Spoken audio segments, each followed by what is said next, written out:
Hey, what's up, guys? Pete Alonso here from the New York Mets, and I'm here with Alfred. And I just want to say thank you so much to all you guys for listening to the Metropolitan Report.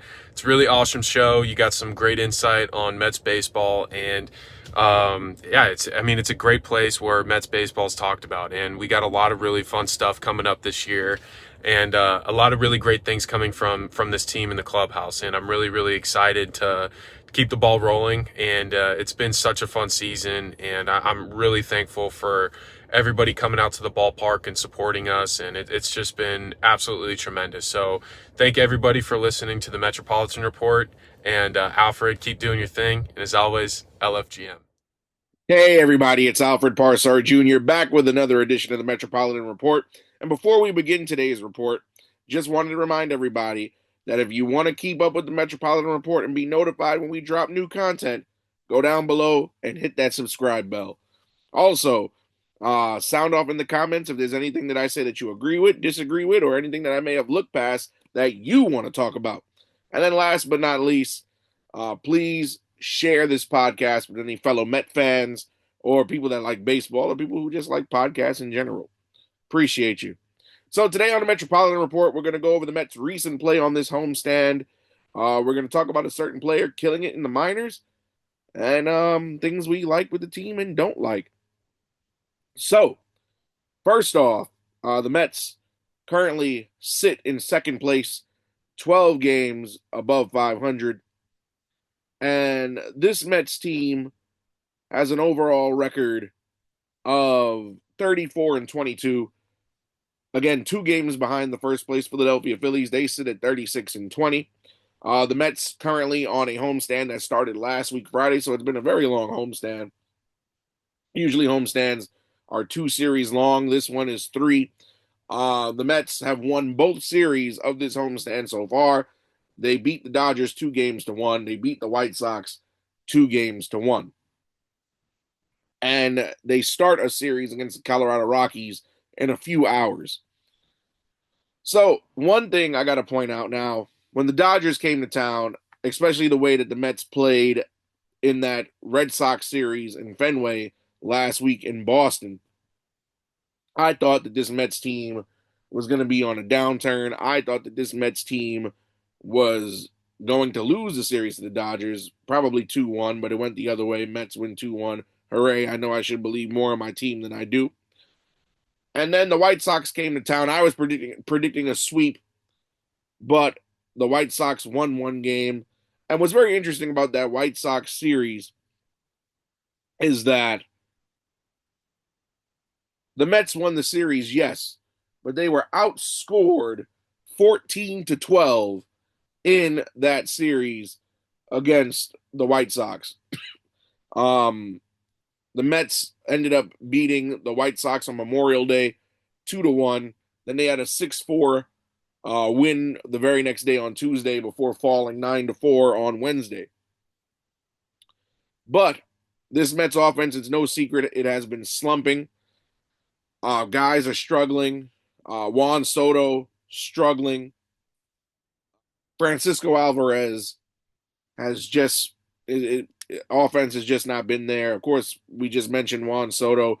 Mark Vientos not really feeling it, but you got to give credit to this Mets pitching staff.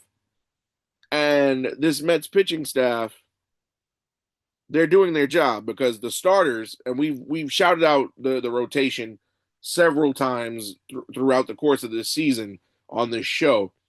We've talked about how good Kodai Senga has been. We've talked about how much of a surprise Griffin Canning has been.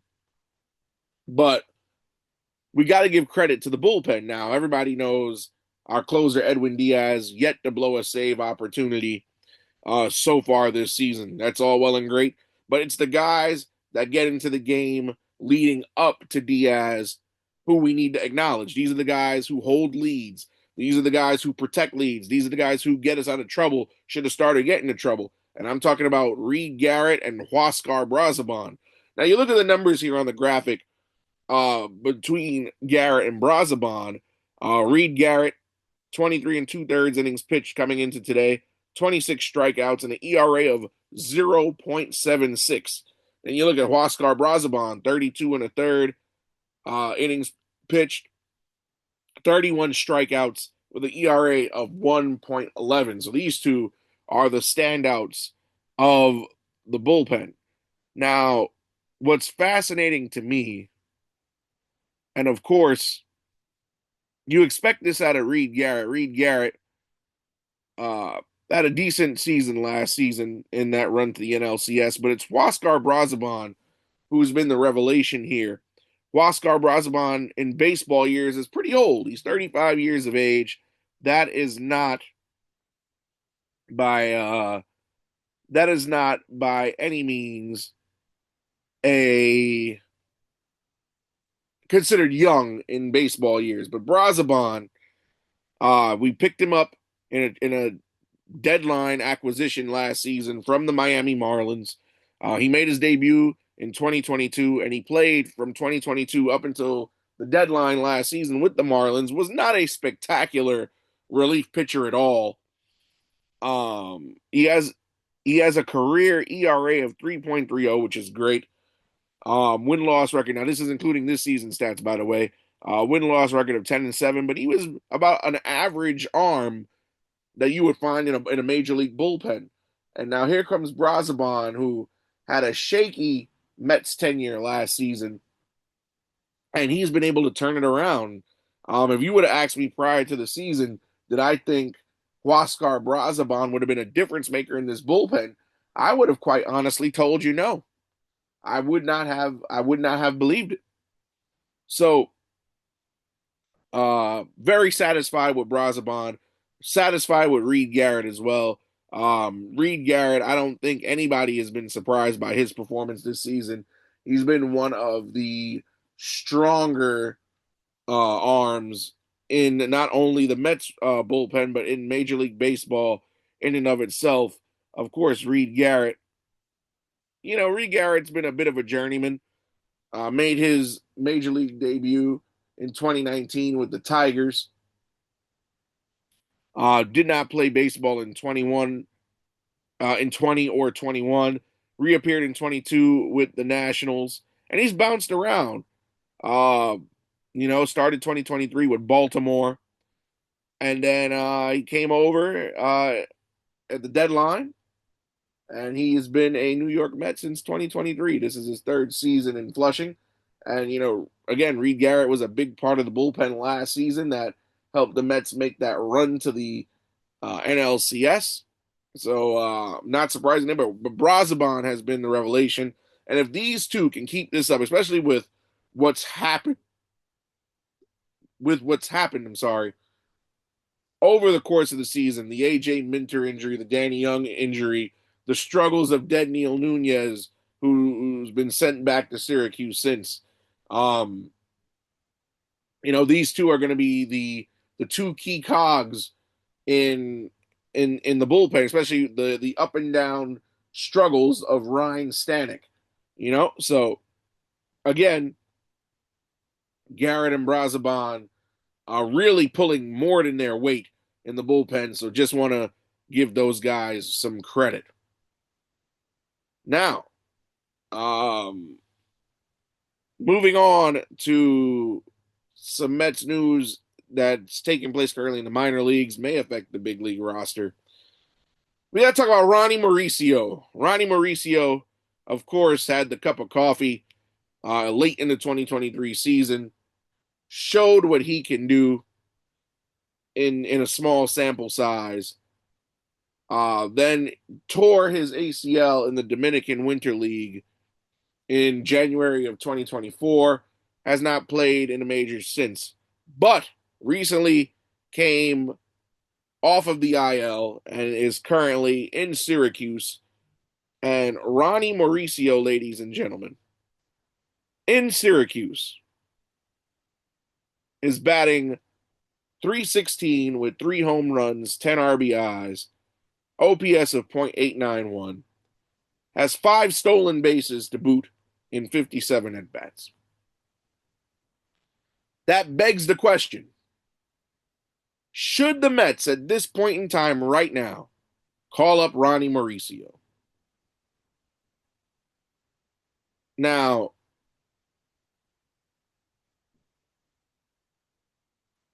this is an interesting conundrum because you look at the Mets infield. The Mets infield is very, very crowded. Francisco Lindor is not going to move off shortstop anytime soon. We have Luis Angel Acuna who could play second. Brett Baty could play second, interchangeable at third. Mark Vientos playing third. All positions that Mauricio can play. Now, Vientos, he's a guy, he's a bit of a slugger. Last season, he had a heck of a second half. But he's not a guy that you're just going to give up on so early and move. Brett Baty is a guy who I've been very vocal about, but right now he's proving me wrong. Brett Baty has improved his play over the last couple of weeks. So as of right now, he has earned the right to stay in Flushing. Jeff McNeil, he's valuable because even though yes, he is a second baseman by trade, he has played center and left at points in this season. So he's a guy who can play three positions, two in the outfield and one in the infield. I'm going to go out on a limb and say, no, Ronny should not be called up just yet. And here's why. Granted, his numbers in Syracuse are spectacular. I'm not taking that away from the young man. I am a fan of Ronny Mauricio. I like Ronny Mauricio a lot. However, here is a guy who has not played professional organized baseball since from January of 24 up until last month. Or not even last month, a couple weeks ago. In that time, he's missed 2 full spring trainings. He didn't have a spring training this season because he was hurt. The Mets taking their time getting him back up to speed. You also got to remember that he's killing it in AAA, but AAA and MLB are 2 totally different levels of competition. We see guys all the time, Brett Baty being an example of it, guys who are Hall of Famers if you judge their numbers in AAA and then they get to the majors and they struggle or they're not consistent. Ronny Mauricio, coming off of a devastating injury, I would prefer the Mets to take their time with Ronny Mauricio. Make sure he is as good as he can possibly be. And just let him continue to get more reps in Syracuse. Because especially a guy coming off of an ACL injury, he's just recently started playing pro baseball again. I would rather they take their time with him than to rush him to the major league level. And when he doesn't, and if he can't produce, then now all of a sudden, Ronny is the subject of all this unwarranted criticism. I would rather the Mets just bring him along slowly like they've been doing. Again, get him. I mean, granted, 5 stolen bases and batting .316, that seems comfortable, I know. But again, just let him work his way back and get him really ready for when we need him down the stretch. I would like to see Mauricio called up maybe, I want to say, somewhere mid-July, early August. Don't rush him back. The kid is young. He's 24 years old. No need to rush him back. He's got a heck of a career ahead of him. He's got way more years in baseball ahead of him than he does behind him. And just let him get his footing. Because you don't want to rush him to an accelerated level of competition that his body cannot handle just yet. Keep him in Syracuse because again, this Sunday is June 1st. Keep him in Syracuse for about another month and a half. It won't hurt. Only way I would call him up early is if, God forbid, a McNeil gets hurt or a Baty gets hurt or a Vientos gets hurt or Lindor gets hurt. Other than that, keep him down on the farm for another month and some change. Let him continue to get back into baseball shape, and then all's a go from there. But again, Ronny Mauricio having a heck of a time in Syracuse, 316 average, 3 homers, 10 RBI with 5 stolen bases, OPS of .891. I'm liking what I'm seeing. I just want to see a little bit more before Ronny comes up to the majors. I mean, I don't think one player, especially a guy who's been out since out of baseball since January of 2024, is going to make an immediate impact or make a big difference. But again, the Mets' strong suit, like I said earlier in this episode, has been pitching. I don't think Mauricio is going to be a guy who's just going to turn the whole team's offense around by himself. But again, I'd like to see him called up mid-July, early August, save him for the postseason run, and just make sure he's okay and at his best first and foremost. So, but again, Mauricio, I'm liking what I'm seeing in Syracuse. Power is there, speed is there. I just want to make sure that he's comfortable enough that this can translate to the major league level. All right, so some transaction news, because again, we have not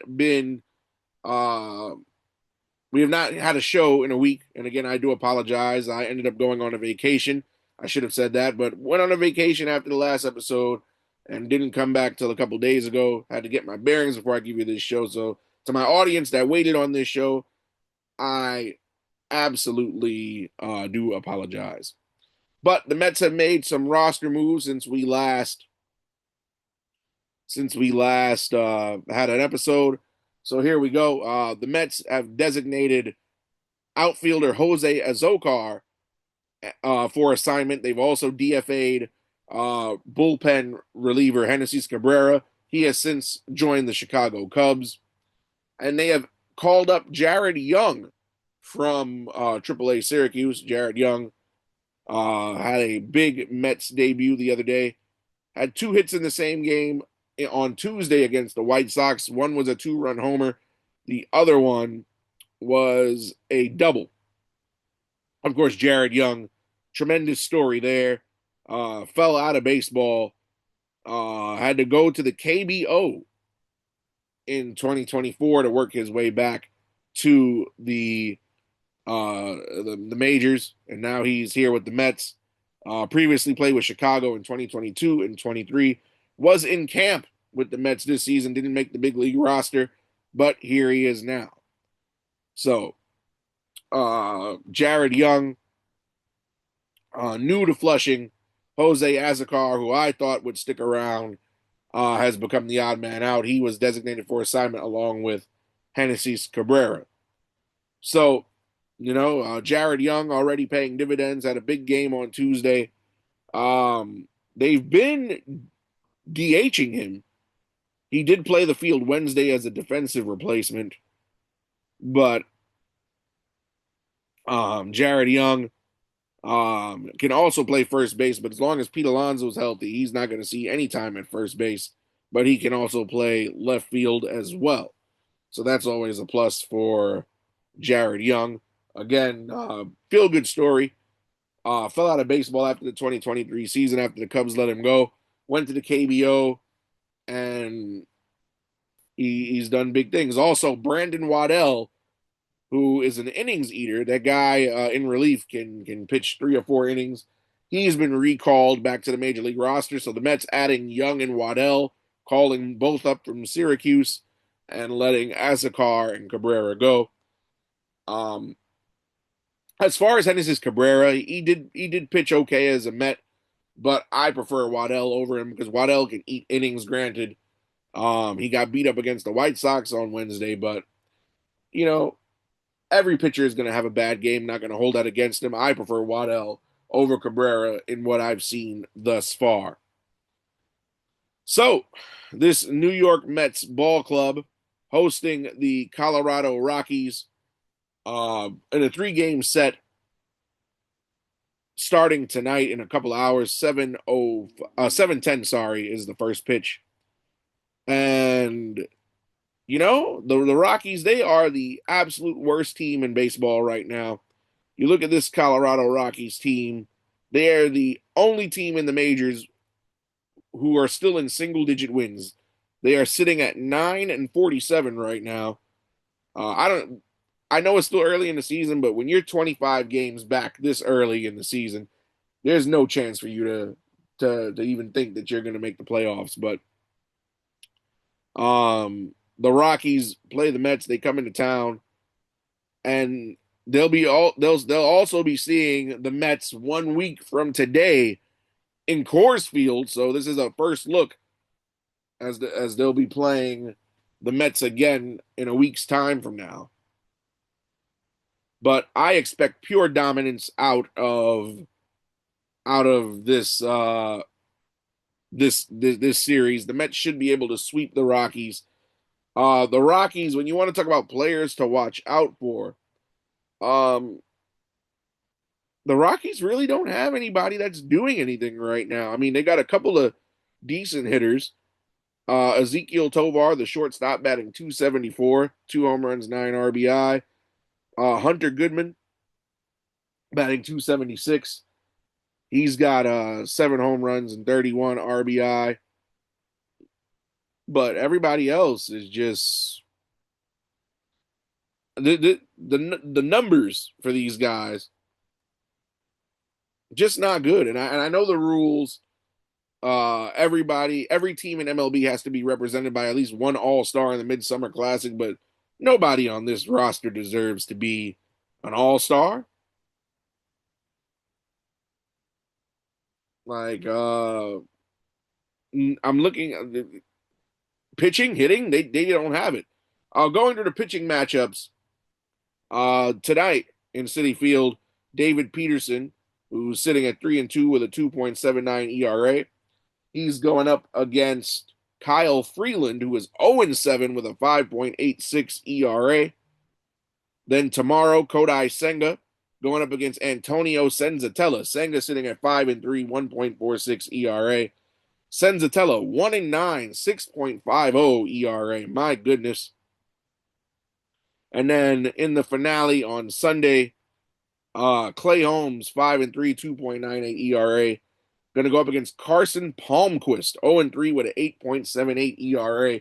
All of these ERAs for their starters are terrible, and their bullpen is just worse. If the Mets, now I understand that the Mets are not a team that thrives on offense, but this should be the series where Juan Soto wakes up. Pete Alonso should absolutely feast.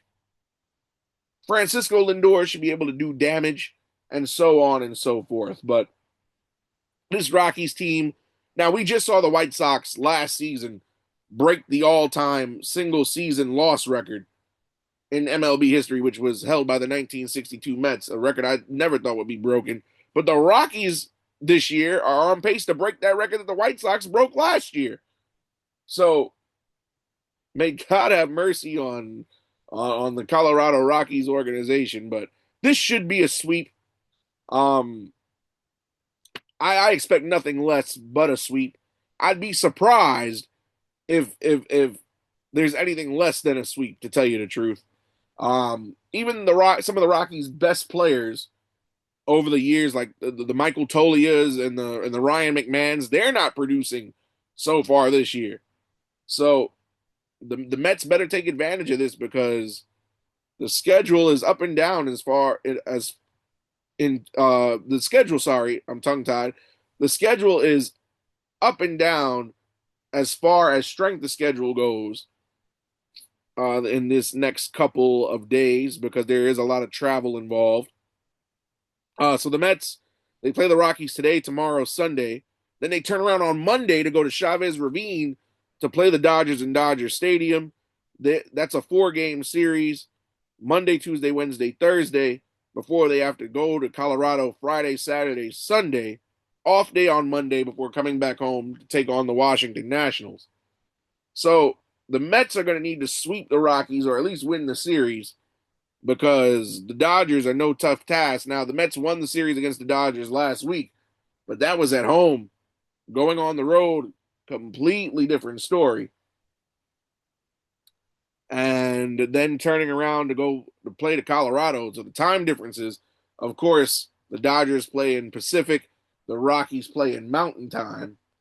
So we'll see what happens. But we will be back with another edition of the Metropolitan Report on Monday morning. So, yep, and you guys have my word. I will be here Monday morning to recap this Rocky series and bring you any news that may occur with these New York Mets. So until then, stay tuned to the channel because we'll have content throughout the weekend. And I've said all I could say, and the only thing left to say is please like, share, and subscribe, and let's go Mets.